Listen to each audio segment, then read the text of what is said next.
Thank you all. I'm very proud to be part of this panel and to be here representing Americans for Campaign Reform. I started becoming very involved in this issue 20 years ago after the first time I ran for office and got a close look at the underbelly of our system. And it's pretty hard to go back to your needle point when you are burdened by what you know, as I think all of us here are in some very real sense. Burdened by what we know and what the cost is to our nation to have it work this way. And it's very appropriate that we have this conversation on the 4th anniversary of Citizens United and the 14th anniversary of Granny D's Walk. Introduced Senator Jim Rubens, who served 2 terms in the New Hampshire State Senate and ran for governor in 1998.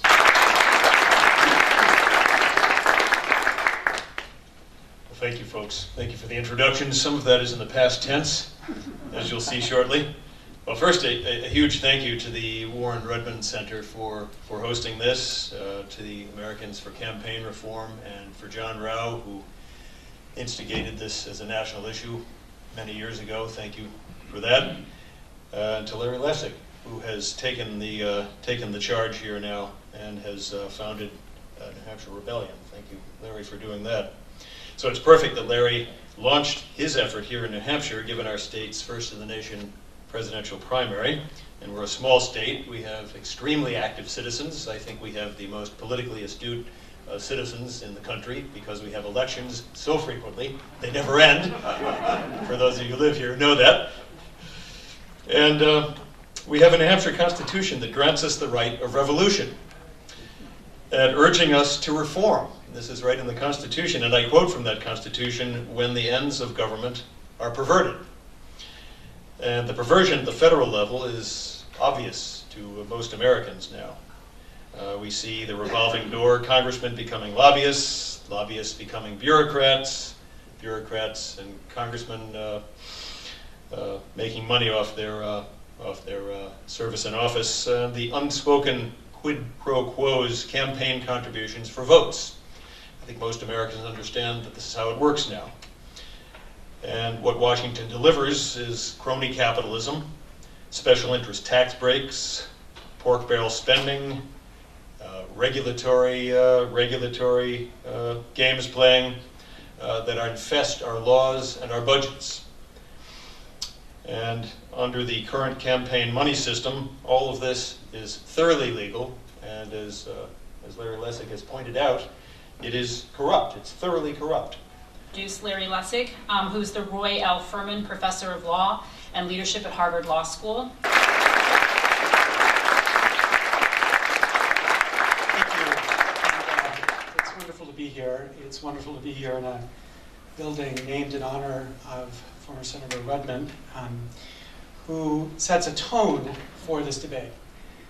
A debate that should not be a debate between Democrats and Republicans, but should be a debate between those on the inside of Washington who want to keep the system as it is and citizens who want to restore a democracy. Now, this debate has been going on fiercely for many, many years. But this is an anniversary of a particular event which has triggered a different character to that debate. And that event was the decision of the United States Supreme Court 4 years ago today in a case called Citizens United.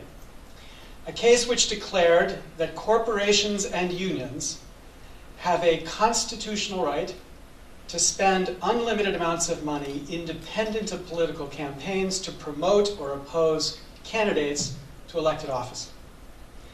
Now, in the 4 years since that decision, I've participated in many of these conversations, many conferences lamenting that decision. And I've decided we as a movement are very ungrateful. Ungrateful because that decision by that Supreme Court, that opinion by Justice Kennedy, was an enormous gift to our movement. It was a gift to our movement, and indeed, I think on this anniversary, what we should be doing is writing Justice Kennedy thank you letters, by hand preferably. Thank you, Justice Kennedy. Because what that decision did was give birth to a movement to reform politics that we have not seen in 40 years, since Richard Nixon. And that is a gift we should not be ungrateful for. Because we should remember that on January 20th, 2010, the day before Citizens United was decided, our democracy was already broken. Citizens United may have shot the body, but the body was already cold. And maybe that sort of grotesque image of shooting a dead body is what inspired America to be so outraged at the idea that corporations and unions were guaranteed this constitutional right that we have seen literally millions of people joining organizations and signing petitions and going to rallies and coming to their Congress and demanding Congress do something about it. It is an extraordinary opportunity for us to finally do something real, to change the way this democracy has become corrupted. But the question we need to address on this anniversary is, what do we do now? Where do we channel this enormous energy given to us by that court? There are some who think we should channel it towards the court to fix this awful decision of the Supreme Court. And no doubt it is awful. They want to fix the court by pressuring Congress to pass a constitutional amendment to, quote, reverse Citizens United, or declare corporations are not persons, or declare that money is not speech, as if reversing Citizens United gave us a democracy back. As if ending the reign of that mistake brings us to a place where we could celebrate our democracy. But it won't. It won't. Which leads others, and just an editorial note, the others are the right ones in this debate, others to insist that that is not enough. Reversing Citizens United, reversing Speech Now, which created the super PAC, is not enough to get us back to a democracy. It's not enough because the thing we must do, the central step we must take, is to change how we fund elections. That is the problem. It is the problem that existed the day before Citizens United was decided.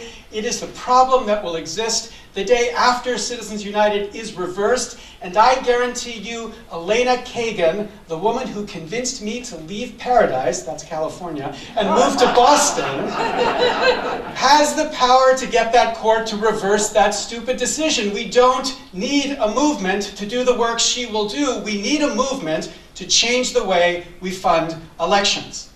Now, I embrace wholeheartedly the type of reform that Congressman Sarbanes has advanced for how we change elections, because it has a humility to it. It has a recognition of how complicated this problem will be. Not just the theoretical question of what the right answer is, but the psychological question of how do we motivate existing congresspersons to radically change how they fund their elections. And in the different parts to his proposal, including a matching fund proposal, a tax credit proposal, and a pilot program for the sort of proposal that Jim Rubens was just describing, he has set up the possibility for a legislative change which is constitutional today that would radically change the way elections are funded, that would give us a chance to restore the integrity to the process that most Americans believe does not exist and leads America away from trusting that system. That is the objective. We must change the way we fund elections, but the question is how we get there. So we need to do the legislative change. Maybe we need to do both, but at least we need to do this one thing certainly, to enact legislation that gives us small dollar funded elections so that the integrity to the system is restored. But how do we get there? What do we do? So since January 11th, I have understood in a very physical way the sense that we take one step after another. That we take one step after another in the way that a teacher learns to bring a community, a people, along a path that gets them to the place they have to be. We can't imagine that the United States will, like that, recognize not only the problem, not only the solution, and also the best way to get there. We have to figure the patience into the calculation, the steps that it will take to get us to where we need to be. And the first step is we have to find a way to get America to see the problem, I was struck with a poll that Gallup just released this week, where they asked Americans to name the top problems that America faced. And Gallup organized the poll in a way that befits our current polarized politics by showing the Republicans' top issues, the Independents' top issues, and the Democrats' top issues. And of course, the ordering on these top issues is pretty radically different. But what's striking is the line I have hidden right now. Because if you remove the hiding for the number one issue for Democrats, Independents, and Republicans, the number one issue by far, right now, is what Gallup called, quote, government. Government. The number one problem we as Americans recognize is the failure of our government. Gallup characterized that as the dissatisfaction with government, with Congress, with politicians, poor leadership, corruption, abuse of power. You name it, Americans are focused on it, and that is the thing that's motivating us and angering us about our existing government. We disagree about almost everything else, but not this. Not this. We are united in this, that this is the issue we must fix. And then we did a poll just before this one came out by Global Strategy Group. And we wanted to understand just how strong this attitude was. So we asked people, how important is it to you that the influence of money in politics be reduced? And what we found was that 96% of Americans believe it was important that the influence of money in politics be reduced. 68% said very important, but 96% said important, making it the number one issue among issues that would be listed, including healthcare or jobs or the economy. You name it, this topped every issue. 96%. Now my view is that means we have seen the problem. America has gotten the issue. We have taken the steps long enough down the path to bring all of us, except that 4%, all of us to the place that we understand it. And as we have walked down from Dixville Notch on our way to Nashua, I've made it my task to find the 4%. I've asked person after person, are you among the 4%? We went out onto a frozen lake up near Errol, and there was a ranger, a park ranger, and I explained to this park ranger how we had discovered 96% of Americans believe the influence of money in politics need to be reduced, and I'm looking for the 4%. Are you the 4%? And the ranger said to me, like I was describing a Martian, what? What? Nobody up here is in favor of influence of money in politics. We are all the 96%. So, I haven't found one yet. I'm sure they're out there, but I think we should check this one off. We're done. The problem has been seen by all of us. All of us. But the hardest problem is the next step. How do we motivate a response to that problem? Because the most striking number in this poll that we conducted was not the 96%. The most striking number was the next question. We asked, how likely do you think it is that the influence of money in politics is reduced in the next few years? And the answer was 91% thought it not likely. Not likely. And what that means is this 96% versus the 91% together is what produces the apathy that the political pundits constantly point to when you tell them we ought to get America to focus on the problem of money in politics. They say, Americans don't care about this issue, but they don't care because they don't believe it's possible to do anything about it.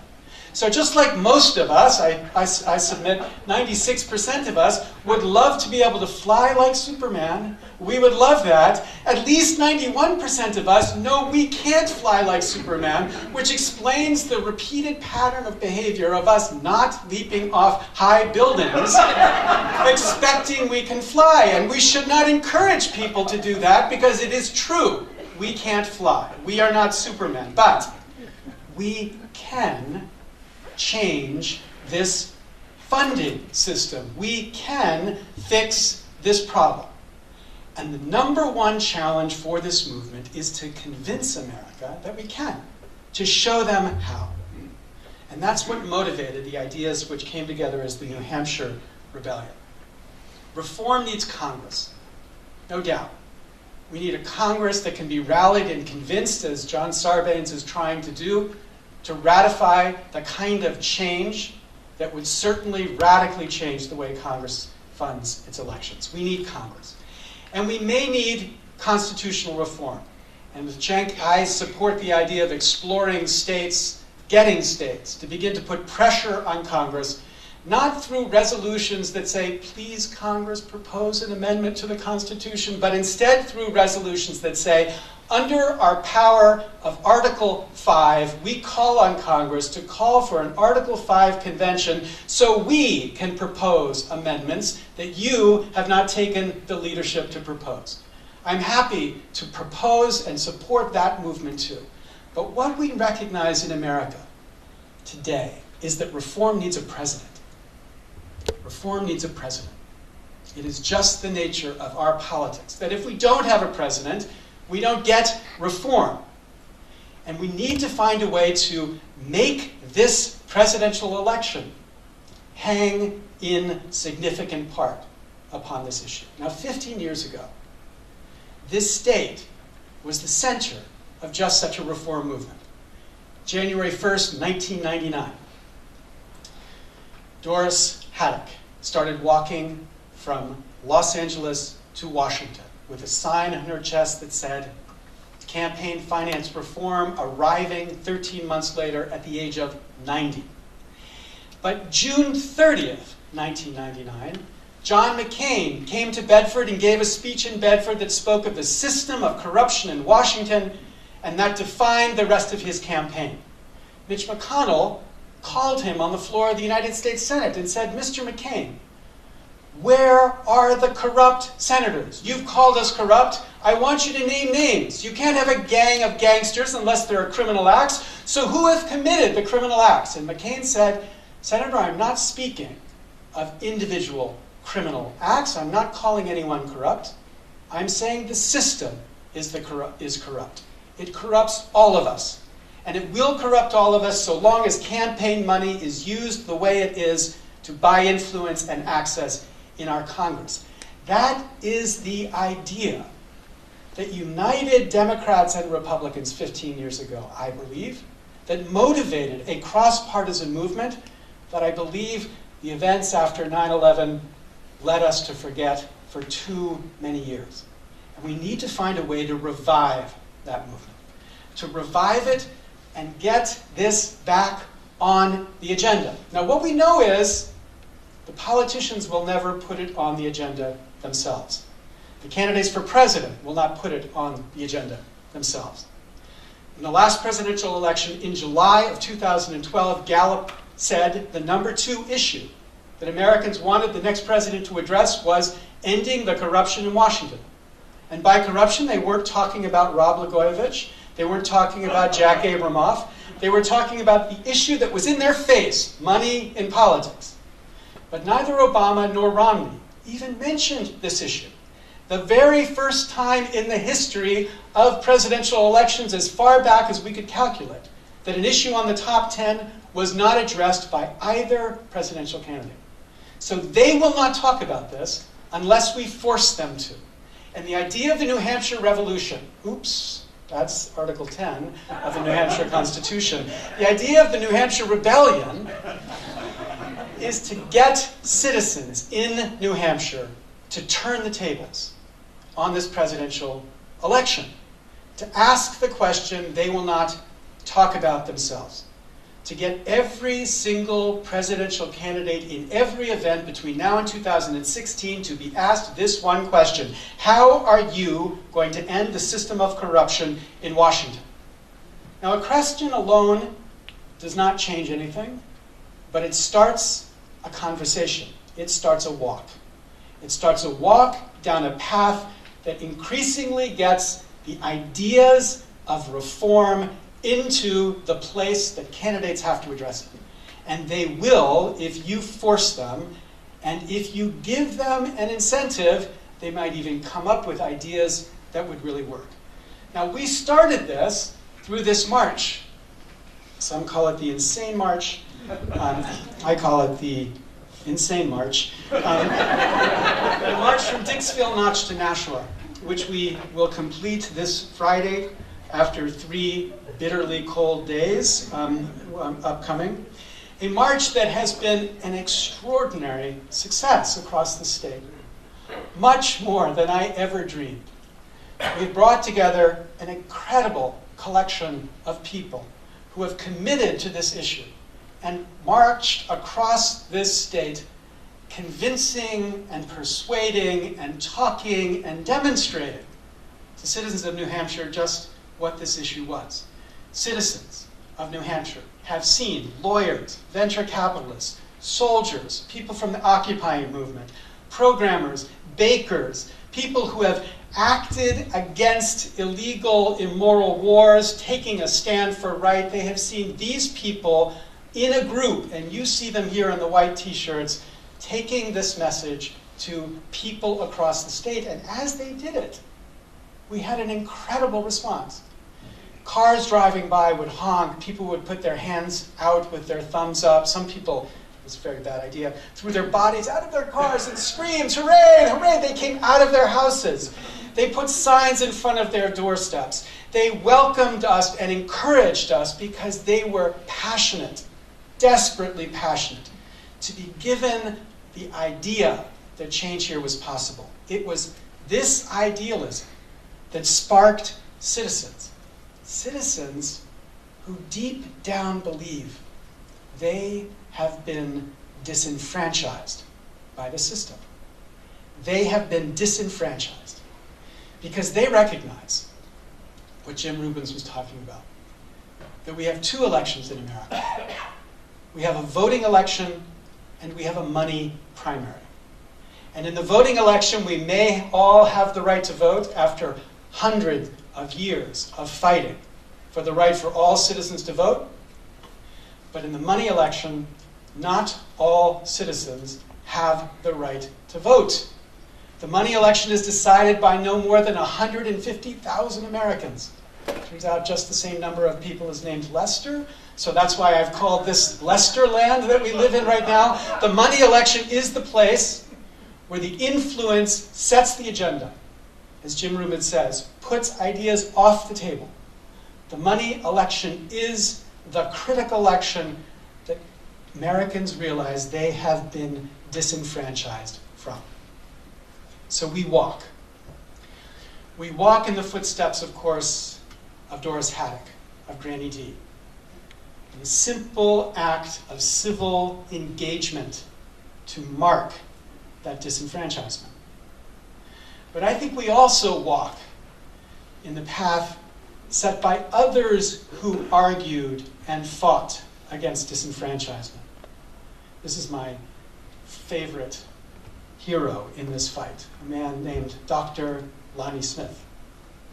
Lonnie Smith came from Harris County, Texas, at a time when blacks were not permitted to vote in primaries in Texas, because even though the 15th Amendment expressly says the right to vote cannot be denied on the basis of race, blacks until 1942 did not have a guaranteed right to vote in Texas. Dr. Lonnie Smith, at every election, would walk to the polling place, 4 miles to the polling place, and pay his poll tax. And after he paid his poll tax, he would ask politely of the election representative, "May I have my ballot?" And the election representative would say, "Dr. Smith, you know you have no right to vote." And he would say thank you, and he would turn and walk home. And he would be seen walking. And that act of walking, the peaceful act of demonstrating his demand for equality as a citizen, motivated people to question what they were doing. And eventually his case is the case in the Supreme Court that liberated that equal right for all African Americans, in the case Smith versus Allred. So we are walkers. You could say we are GD walkers. By that I mean Granny D walkers. We are GD walkers, and GD walkers are a kind of civil engagement that we need more to practice. To speak to this injustice of the current system, the injustice of a system that disenfranchises in this critical election. Now, something is possible here. Something is possible here in this state. There is a chance that we can pull enough people into this movement who will make this the issue to force the candidates to address it, and then make it possible for the legislation Congressman Sarbanes has advanced to be enacted. But you need to join us in that. You need to join us first, possibly by walking with us. There are 3 more days where you have the chance to face the fire hose of the Arctic blast as we wake our ways to Nashua. But if you can't, you can join us by signing up with us, and the wonderful volunteers in the white shirts will guarantee nobody's permitted to leave the building until they've been given that chance to sign up. And number 3, you can join by pledging this critical pledge to be among the citizens in New Hampshire who take the small but incredibly important step to stand up to people you know don't want to hear this question and ask this one question: what will you do to end the system of corruption in Washington? Every change comes one step at a time, and every story progresses one chapter at a time. We have finished the chapter titled, "There is a Problem." We now need to begin the walk to explain the idea at the core of the chapter that says, we have a solution. Thank you very much.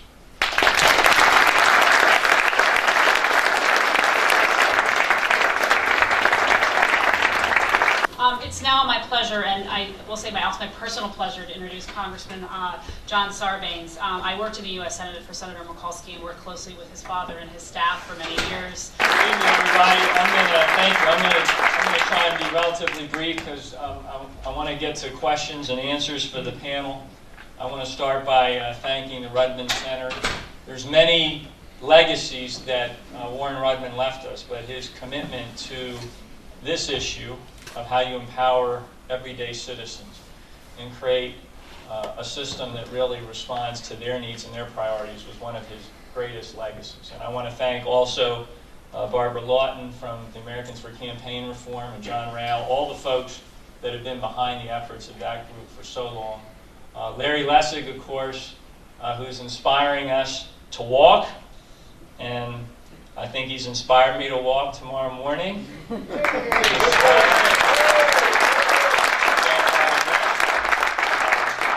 But Larry's taken this issue up with an intensity and commitment and passion that I think is unrivaled, not just with respect to this issue, and clearly that's the case, but frankly with respect to most issues that I can think of. Nobody is as committed and passionate about something as he is about giving our country back to the citizens that really look to us in Washington to make decisions on their behalf and to push back against the influence of big money.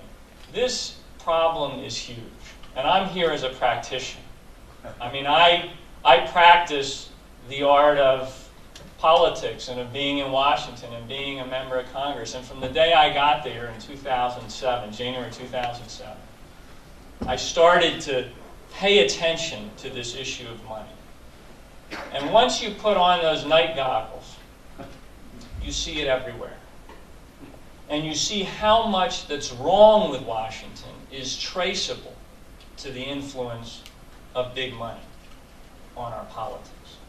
And that makes you understand that if we could get out from under that influence, we could really do some incredible things as a nation.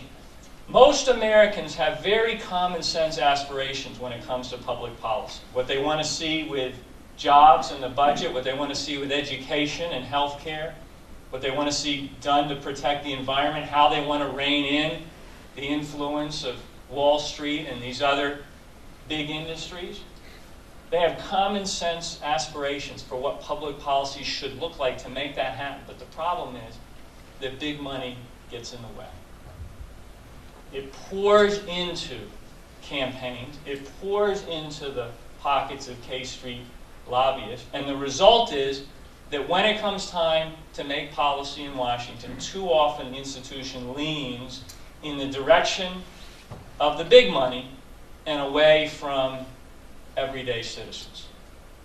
The numbers on this are staggering. When you look, for example, at what big energy puts in 2012, what big energy put into congressional and Senate elections in 2012, $140 million of campaign contributions and $380 million spent on lobbying.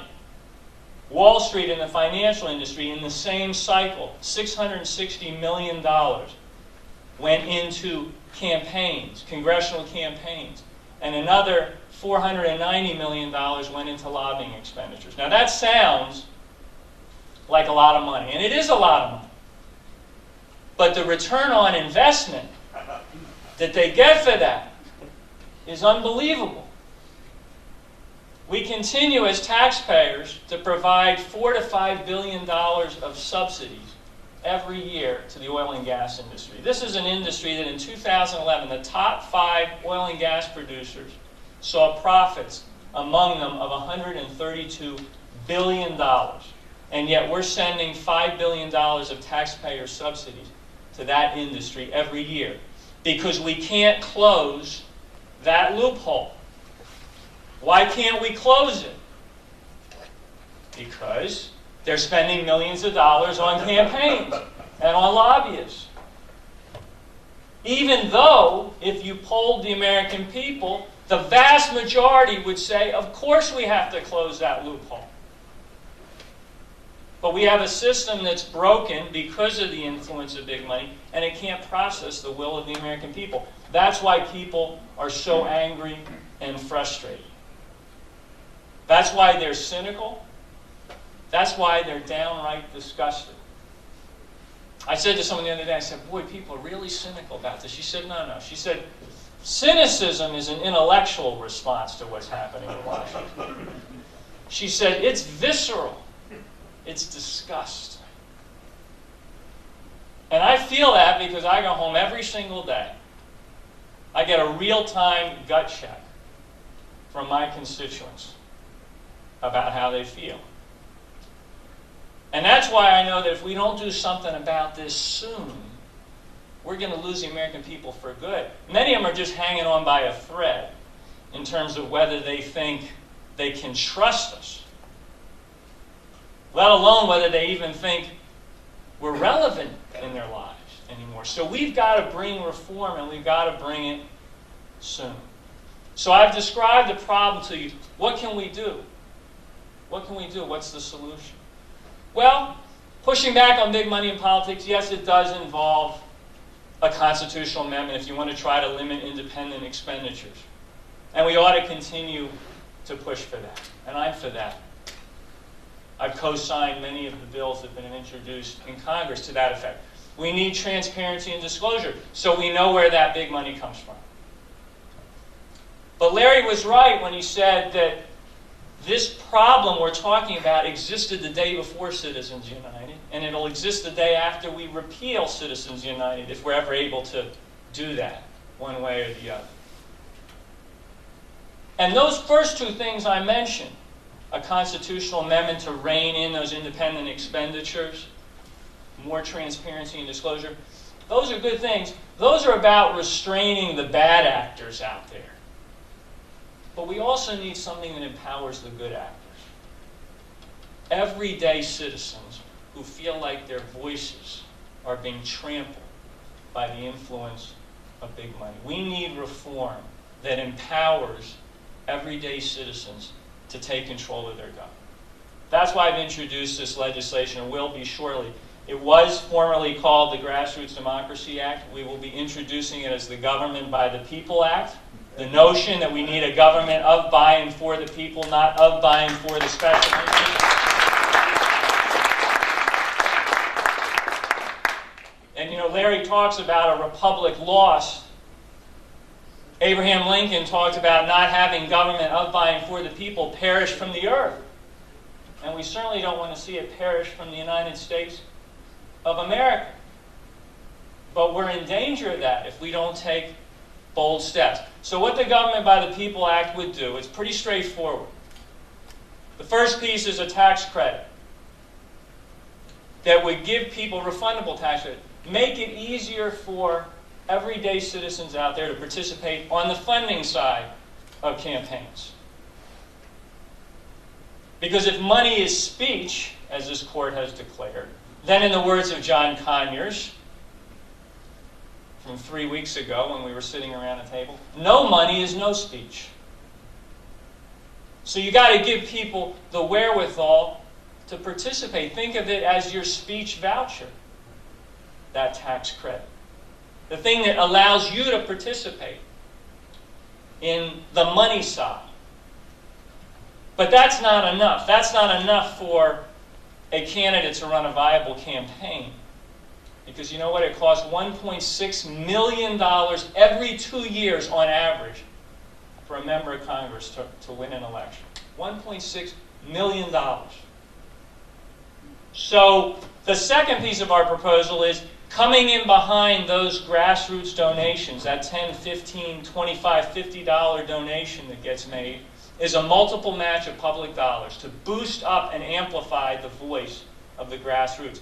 And then you're starting to talk about real money that a grassroots candidate can actually run a campaign on.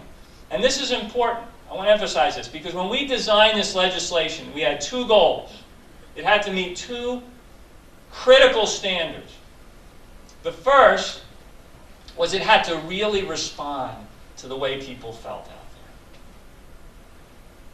You, the people in this room, needed to be able to look at that legislation, peel it back, and after they were done studying it, say, you know what? This was actually built for us. This isn't just talking points. It's not just academic. This was built for us. And we built it from the outside in by listening to people all across the country. So we met that standard. I think you'll discover we met the standard that will make the voice of the grassroots donor as powerful as the voice of the high donor. But there was another standard we needed to meet.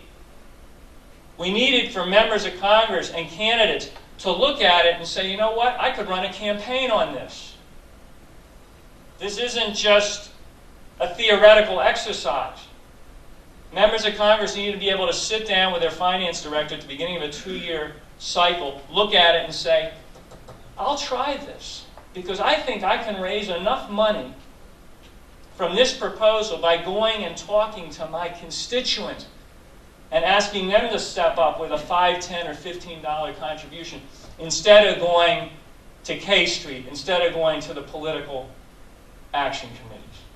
This creates another way for candidates to raise money. Because the fact of the matter is, right now, to raise $1.6 million every 2 years, you have to go to where the money can be dispensed quickly and in large amounts. And that's political action committees and big money campaign donors. Somebody said to me the other day, well, why do you all go to the political action committees all the time?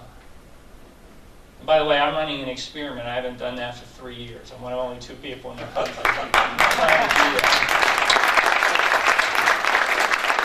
They said, why do you go there? And I said to them, well, remember when they asked that famous bank robber, Willie Sutton, why he robbed banks?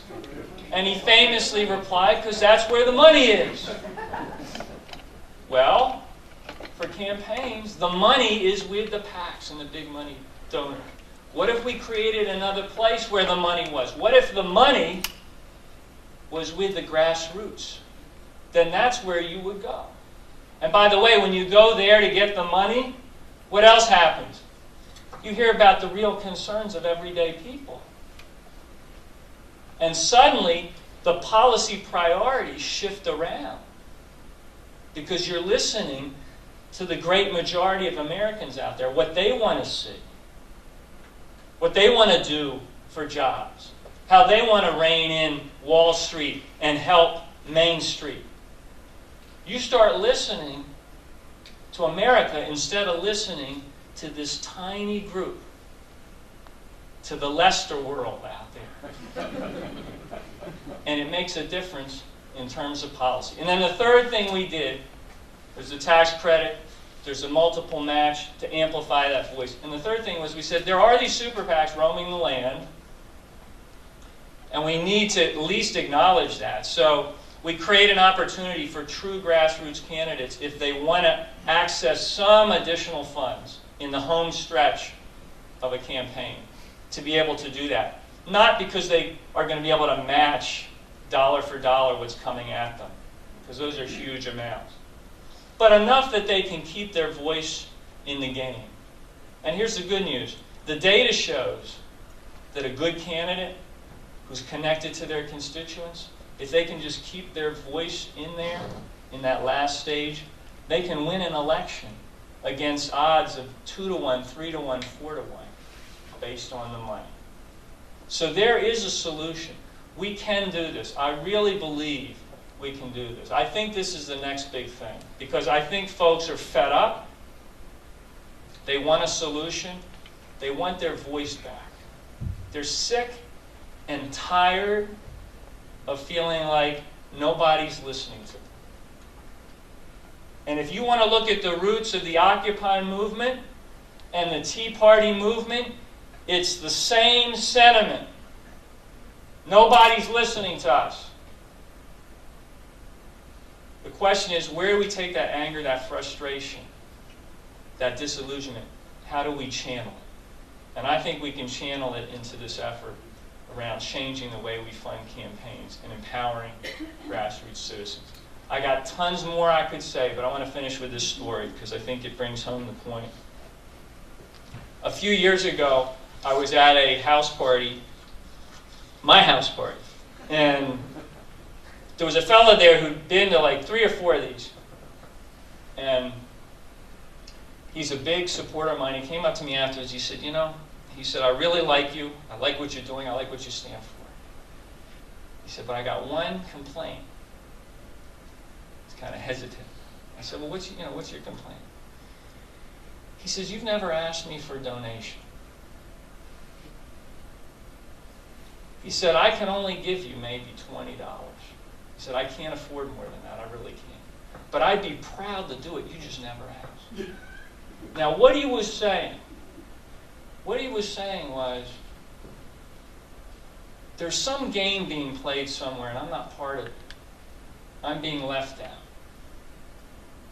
And he knew in his gut that wherever the money was coming from, that was having an influence, and he wasn't part of it. The legislation we're proposing, this Government by the People Act, if it became law, I could go to people like that and I could say, your $20 will liberate me from the PACs. Your $20 will liberate me from dependency on the big money. And I will answer to you and to you alone. That's the promise of this kind of reform. And so I want to thank Larry for the invitation to be here. I want to thank you for taking up this cause with the commitment that you have. But more than anything, I want to thank you. This has to be a citizen-led rebellion, revolution, whatever you want to call it. In part because I'm a member of Congress. I only have but so much credibility. If a house party is being thrown and the invitation says, Congressman Sarbanes would like you to join him to talk about changing the way we fund our campaigns, I can guarantee you that the turnout will be lower than if it's you sending that out and saying, you know what? I'm fed up. I'm angry. We got to make a difference. Our voices need to be heard. Come to my house party. Come to my gathering. Hear what's being done. And then if you want to point to a John Sarbanes and others who are trying to do the right thing on this kind of issue, that's great. But it's that citizen-to-citizen appeal that's going to make this happen, that's going to turn it into a movement, and I think can produce some real meaningful success in the not-too-distant future. So thank you for your commitment to this. I really appreciate it.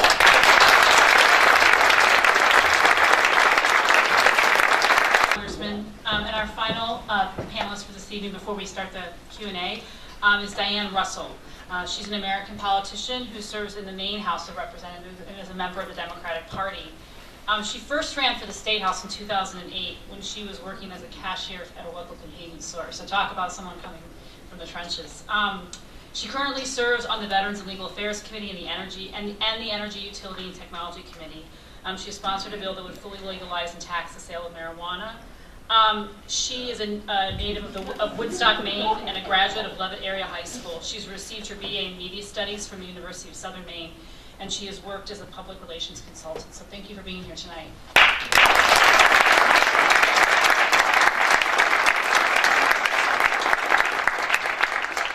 Wow, it's really hard to follow that. I'm a little starstruck tonight, so you'll forgive me. The only reason I'm here tonight and the only reason I'm in public office is because of public financing. How many politicians have you ever heard be able to say they were elected to office because of public financing? Yeah, third term public financing, and I'm about to run a fourth.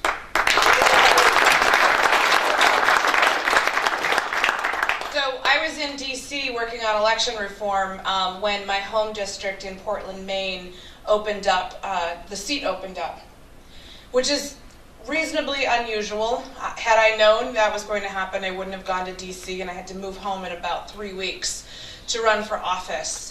I had a college degree, a decade of experience, and the only job I could get was making $8 an hour at the local convenience store in my neighborhood. Needless to say, I didn't exactly have a Rolodex. I had a cell phone, barely. And I could barely make ends meet. But because of public financing, I could run in the primary, I could run in the general, and I could win. That is profound. And the reason that right and that opportunity presented itself was because individuals in Maine picked up petitions about 12 or 14 years ago and collected signatures across the state and put it to a ballot referendum and said, we would like to get money out of politics. And it took a while for politicians to really get engaged and take advantage of the program. I didn't have a choice. You can choose traditional or clean, right? Clean elections is what we call it. I like that terminology. Folks that run traditional don't tend to, because the question is, well, why are you a dirty politician? They don't like answering that. But for the rest of us, the folks that are left out of the conversation, this provides an opportunity to fight for the right to be heard. And when I got elected, what was interesting, the power of leadership. Professor Lessig, you talked a little bit a while ago, I think it was you, about checks being delivered on the floor of the House. My God. Seriously? But imagine your leadership saying, I wrote you a $5,000 check, so I need you on this vote. Or I need you to vote for me for leadership. And then when they're in leadership, they're going to hold your hand and twist it. I don't have any of that. I am not beholden to anybody but the people I represent. And that is such an empowering thing. I can't tell you what it feels like to make $8 an hour, because I didn't understand it until I did. And I learned a lot from behind the counter. But I also learned a lot from my constituents. I didn't have a choice but to represent them because, oh wait. Thank you so much for that. That was really inspirational and really representative of what public financing can do in elections. Now I'm really privileged to call up Sen Uygur, a Turkish-American political commentator, internet personality, and political activist. And he's also, he's been on a ton of TV, including MSNBC, Current TV. He also founded Wolfpack. I want to just turn it over to him because I want to make sure we have lots of time for Q&A. He's going to moderate the discussion between the panel members, and if time permits, take questions from the audience. So please join me in welcoming our moderator.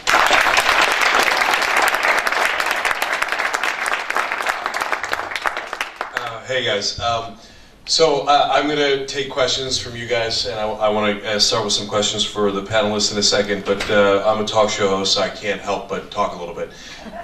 First of all, excuse the clothes. I just got off a plane from LA, which I know, right? Well, that's what they warned me. They said it's going to be so bitter. I took off 3 layers. Like, I was so warned about the cold in New Hampshire that I thought maybe you guys didn't have indoor heating. And before that, I was in Kentucky and just on a trip, and I was in Lynchburg, and we were actually touring the Jack Daniel's distillery, which was fun. I got drunk just walking around. The guy's real Lynchburg, Kentucky guy giving the tour, and for no reason, like to mention taxes about 12 times. Like, and then here's a barrel of whiskey, and we paid goddamn 12% taxes on that, and and et cetera, right? And he hates the government, and that is going to turn out to be an ironic, great advantage for us, because I don't like the government much either now, right? And he's worried about his taxes, and I'm worried about taxation without representation, because I don't want that money go to the oil companies. $5 billion to the oil companies? They're not representing me, they're representing the oil companies. So I don't like this government, I'm in the 96%. So I thank you Republicans and conservatives for laying the groundwork for us in fighting back against this crony capitalism, this out of control, what is actually ironically socialism, and this incredibly corrupt government. And that's part of the reason that I founded Wolfpack, which I'll tell you about in a second. But actually, let me just say that Wolfpack, for those of you who don't know it, is a political action committee to fight against all the other political action committees. And we are for free and fair elections. I like the terminology of clean elections in Maine. That's awesome. When I talk about free and fair elections, I ask everybody in the audience, hey, do you think a local construction worker in your district can get elected to Senate or Congress? And they laugh. Construction worker? Of course not. He doesn't know any millionaires, right?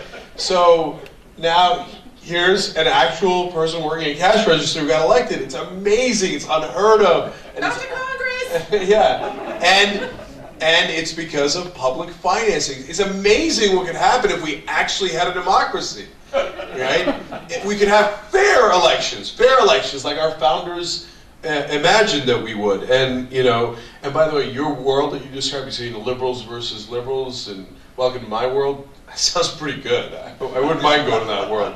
It's not the world we live in now, but I actually wouldn't mind a world where it was conservatives versus liberals. That's also the world we don't have.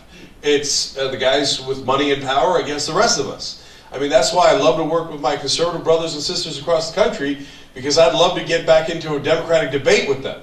Because right now, neither one of our opinions matters worth a damn. It doesn't matter. So they're against gay rights? Good luck to them. We got more money than you do in gay rights. We're going to crush you. We're going to win for the rest of the time, because we have more money, okay? And on other issues, you think you have more money. I don't know why you think the oil companies are on your side, but okay, and on those, we're never going to win. And we've lost our democracy. So that gets to the agreements and disagreements we're going to discuss here. Because, Jeanne Shaheen, is it Jeanne? Is it State Senator? I'm sorry, Senator Shaheen from New Hampshire wrote that letter, and I appreciate it, etc. I disagree with the first part of it. She said, we have the greatest democracy in the world, but no, we don't. No, we don't. We don't even have a democracy. You know, except in Maine, apparently. Otherwise, you got to be a millionaire or no millionaires, and you got to suck up to millionaires to get into office, with very rare exceptions, some of whom are on the panel here. And so I think we've got to take aggressive action. And I also disagreed a little bit with Jim Rubens, because I like gambling. I understand he's against gambling. Otherwise, I agree. So I got a lot more, but without further ado, let's get into those agreements and disagreements, and plans of action. You know, at Wolfpack, we named it obviously very aggressively, because we want to take aggressive action, and we're very clear on what needs to be done. That's an amendment. So I appreciate all the different public financing options. In our amendment, it says all elections must be publicly financed, period. Okay? So, yeah, you know, hey, oh, well, wouldn't it be nice? No, no, no. It's an amendment. And Antonin Scalia and Justice Kennedy and all those guys, you're going to have to listen to that, because that's above your head. Okay? The only people who are going to go above the Supreme Court's head is us. We can go above their head. Every generation of Americans has gotten a constitutional amendment except us. Okay? It's our turn now. All right. So, first of all, I was super curious about what's happening in Maine. Is $4,500 or $8,000 enough to win an election? So, and speaking of which, I want to thank everybody on the panel for a great discussion.